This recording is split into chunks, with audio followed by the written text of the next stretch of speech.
Эхний мэдээг хүргэе. Америкийн нэгдсэн улс болон Израиль улс хамтран Иран улсад цохилт өгснөөс хойш мөргөлдөөн бүс нутгийг хамарсан шин чанартай боллоо. Сөргөлдөгч талууд Иран, Израилийн нутагт харилцан цохилт өгөхөөс гадна Катар, Арабын нэгдсэн Эмират улс, Бахрейн, Кувейт, Сауди Араб, Ирак, Сирийн нутаг цохилтод өртөд байгаа юм. За тухайн бүс нутгийн Израильд 40, Арабын нэгдсэн Эмират улсад 139, Египтэд 45, Кувейтэд 19, Сауди Арабид 27, Йорданд 2, Оманд 2, Бахрейнд 21, Катарт 54. За нийтдээ 350 орчим Монгол улсын иргэн багмаа.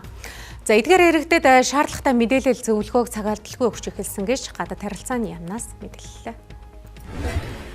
Энэ 371 иргэнтэй бол гадаад харилцааны яамны хэлэн чанартайгаа дипломат төлөвлөгчийн газар. За тухайлбал одоогийн байдлаар Монгол улсын хувьд бол тухайн бүс нутгийг хамаарах Анкара, за Каир, за Кувейт, Абу Даби гэсэн ийм хотуудад, за ийм улс орнуудад элчин сайдын яамтай эдгээр дипломат төлөвлөгчийн газраараа дамжуулаад бүгдтэй нь холбоо тогтоогоод ажиллаж байгаа. За одоогийн байдлаар тухайн иргэдийн хувьд бол ямар нэгэн эрсдэл нөхцөл байдалд орсон гэдэг юм уу, хүндрэлтний нөхцөл байдалд орсон, одоо гэмтсэн шаардсан гэдэг юм уу, тийм мэдээлэл бол байхгүй байна. Иргэдийн их хэмжээгээр зорчиж байгаа. За одоо үндсэндээ тодорхой хэмжээнд зорчиж байгаа Арабын нэгдсэн Эмират ч гэдэг юм уу, улс орнуудад чиглэсэн цогцлтууд очиж байгаа. За үүнтэй холбоотойгоор одоо нэн төрөнд бидний хийх ёстой алхам бол иргэдийнхээ хууль ёсны эрх ашигыг хамгаалах, аюулгүй байдлыг хамгаалах учраас тухайн хүмүүстэйгээ холбогдоод ажиллаад явж байна.